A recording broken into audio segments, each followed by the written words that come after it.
বিএনপির 63 আসনে কারা পাচ্ছেন মনোনয়ন, কাকে ছাড় দেবেন দলের হাইকমান্ড, এ নিয়ে এখন চ্যালেঞ্জের মুখে রয়েছে বিএনপি। একদিকে দলের ত্যাগী নেতা, অন্যদিকে যুগপৎ আন্দোলনের ঘনিষ্ঠজন, সব মিলিয়ে অনেকটা বিপাকে দলের নীতি নির্ধারকরা। যদিও সর্বোচ্চ 40টি আসনে মৃতদের জন্য ছাড় দেওয়ার চিন্তা করছে দলটি, যার মধ্যে যুগপৎ আন্দোলনের শরিক দলগুলোর পাশাপাশি গুরুত্ব দেওয়া হচ্ছে তরুণদের দল জাতীয় নাগরিক পার্টি এনসিপিকে। সূত্র বলছে, আসন ভাগাভাগি নিয়ে সবার সঙ্গে বিএনপির অনানুষ্ঠানিক আলোচনা চলছে। তবে ঢাকার ফাঁকা আসনগুলোর মধ্যে কয়টি ছাড় দেবে সেদিকেই এখন সবার চোখ। এদিকে ফাঁকা আসনে বিএনপির মনোনয়ন প্রত্যাশীরা হাল ছাড়ছেন না। তাদের দাবি, সঠিক মূল্যায়ন হলে মনোনয়ন তালিকায় ঠাঁই পাবেন তারা। খুব শিগগিরই এই ফাঁকা আসনগুলোর মধ্যে অন্তত 10টিতে দলীয় সম্ভাব্য একক প্রার্থী ঘোষণার সম্ভাবনা রয়েছে। অবশ্য দলীয় প্রার্থী তালিকা ঘোষণার পরই বিএনপি মহাসচিব মির্জা ফখরুল ইসলাম আলমগীর বলেছেন, বিএনপির সঙ্গে যারা যুগপৎ আন্দোলন করেছেন সেই দলগুলোর নেতারা যেসব আসনে আগ্রহী সে আসনগুলোতে কোনো প্রার্থী দেননি তারা। মিত্ররা প্রার্থীদের নাম ঘোষণা করলেই তারা চূড়ান্ত করবেন।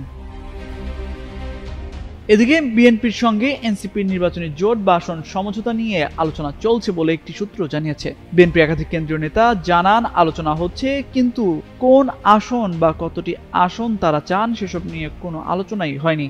দলের আহ্বায়ক নাহিদ ইসলাম বুধবার নারায়ণগঞ্জে সাংবাদিকদের বলেন, জুলাই সনদ সংস্কারের দাবিগুলোর সঙ্গে যদি কোনো দল ঐক্যবদ্ধ বা সংহতি প্রকাশ করে সেক্ষেত্রে জোটের বিষয়টি বিবেচনা করা হতে পারে, কিন্তু এখন পর্যন্ত তারা এককভাবেই এগিয়ে যাচ্ছেন বলেও উল্লেখ করেন। বিএনপির ফাঁকা আসনগুলোর জন্য এখনো অপেক্ষায় দলের বেশ কিছু ত্যাগী নেতা। ঢাকার 20টি আসনের মধ্যে 13টি আসনে সম্ভাব্য একক প্রার্থী ঘোষণা দিয়েছে বিএনপি।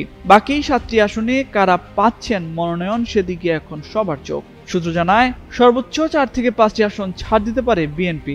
এছাড়া দলের সিনিয়র যুগ্ম মহাসচিব অ্যাডভোকেট রুহুল কবির রিজভীকে ঢাকা সিটি কর্পোরেশনের মধ্যে যে কোনো একটি আসনে প্রার্থী করা হতে পারে।